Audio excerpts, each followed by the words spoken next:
కలగన్నా నేను ఆంధ్రప్రదేశ్కి ఏదైనా చేయాలి. ఇందాక మా నాన్న గారు చెప్తాను, మా నాన్న ప్రభుత్వ ఉద్యోగి, మా నాన్న ప్రభుత్వం జీతం తీసుకునేవాడు, రుణపడి ఉన్నదంట. నేను కూడా చెప్తున్నాను, రూపాయి తీసుకుని సంపూర్ణ జీతం తీసుకుంటాను ఎమ్మెల్యేకి. తర్వాత నేను ఇవ్వాల్సింది ఇచ్చేస్తాను, అది పెద్ద పట్టించుకుని. కానీ ఎందుకు తీసుకుంటానంటే ఆంధ్రప్రదేశ్ ప్రజల సొమ్మును తింటున్నా ఆ బాధ్యత అనుక్షణం గుర్తు చేసుకోవడానికి. ప్రతి రూపాయికి రేపు పొద్దున నన్ను ప్రజలు చొక్కా పట్టుకుని నిలదీయాలి, అందుకని తీసుకుంటున్నాను. నీకు డబ్బులు ఇచ్చావరా మా ట్యాక్స్ పెయిడ్ మనీతోటి, నువ్వు ఎందుకు పని చేయట్లేదు అని ప్రజలకు హక్కు ఉండాలట్టడానికి కోసం నేను డబ్బు తీసుకుంటాను. ఎమ్మెల్యేగా జీతం తీసుకుంటాను. చాలా కాలం అనుకున్నాను, ఎప్పుడు భవిష్యత్తులో ఎప్పుడు ఎమ్మెల్యే అయితే తీసుకుంటానా లేదా అని అనుకున్నాను.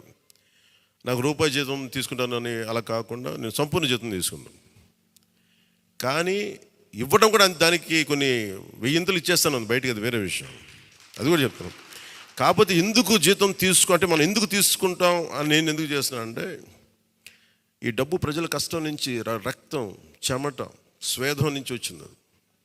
అది ఆ డబ్బు ముట్టుకున్నప్పుడు నాకు బాధ్యత గుర్తు రావాలి, అందుకని నేను అది కూడా నిర్ణయం తీసుకున్నాను. సో మీ అందరికీ కూడా నా ప్రత్యేక ధన్యవాదాలు. మనందరం కూడా జవాబుదారీతనం ప్రభుత్వం ఎలా ఉంటుందో చూపిద్దాం. నిజమైన లా మేకర్, చట్టాలను చేసేవాడు, వీఆర్ ఆల్ లా మేకర్స్. చట్టాలను చేసేవాళ్ళం, చట్టాలను పరిరక్షించాల్సిన బాధ్యత ఉన్నవాళ్ళం. How a true law maker would be will show them. బలమైన వ్యవస్థను నడిపే వాళ్ళు ఎలా ఉంటారు, భవిష్యత్తులో పొలిటికల్ లీడర్ అవ్వాలంటే చాలా ఇన్స్పిరేషన్ ఇవ్వాలి. మీ అందరినీ ఆ ఇన్స్పిరేషన్ కోరుకున్నాను, మీ ప్రతి ఒక్కరి దగ్గర నుంచి. బాలశౌరి గారు వెళ్తారు రేపు పొద్దున పార్లమెంట్కి, ఆంధ్రప్రదేశ్కి కావాల్సిన డిబేట్స్లో మాట్లాడాలి ఆయన. తంగెళ్ళ ఉదయ్ శ్రీనివాస్ మొట్టమొదటిసారి గెలిచాడు. మీ బాధ్యత మాట్లాడాలి పార్లమెంట్లో, మర్చిపోకండి. పరిచయాలకి వీటికి కాదు మీరు పార్లమెంట్కి వెళ్తుంది. మనం 21 స్థానాలు పోటీ చేస్తే 21 స్థానాలు అద్భుతంగా గెలిచాం. 2 పార్లమెంట్ నియోజకవర్గాలు గెలిచాం. భారతదేశంలో ఎప్పుడు కూడా తీసుకున్న అన్ని సీట్లు, పోటీ చేసిన అన్ని సీట్లు గెలవటం అనేది చాలా చాలా రేరెస్ట్ ఆఫ్ ది రేర్. ఇప్పుడు దాకా జరిగిందో లేదో కూడా తెలియలేదు. బట్ కంటెంపరీ టైమ్స్ అన్ని చేసిన వాళ్ళందరూ కూడా రీసెర్చ్ చేసిన వాళ్ళందరూ చెప్తే ఫస్ట్ టైం ఇన్ ఇండియా అని. సో మీ అందరికీ జనసేన సైనికుల తరపున, వీర మహిళల తరపున,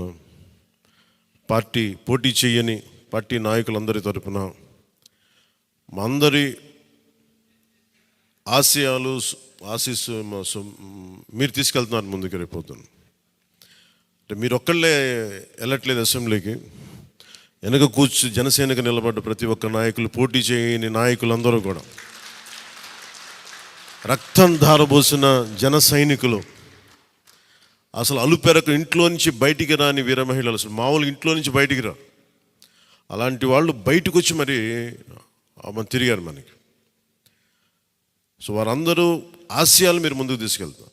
మన పార్టీ నాయకులు, జన సైనికులు, వీర మహిళలు మన మద్దతుదారులు కాకుండా 5 కోట్ల మంది ప్రజల ఆకాంక్షల్ని మీరు అసెంబ్లీలోకి తీసుకెళ్తాను. మీరు దాంట్లో నేను కూడా భాగస్వామ్యం అయినందుకు మనస్ఫూర్తిగా నేను ధన్యవాదాలు తెలియజేస్తాను. ఒక చిన్నపాటి ఒక మార్పు జరగాలి, ఒకటి సాధించాలంటే ఎంతమంది పని చేస్తే తప్ప ఒక చిన్నపాటి మార్పు రాదు. అలాంటిది ఒక కీలక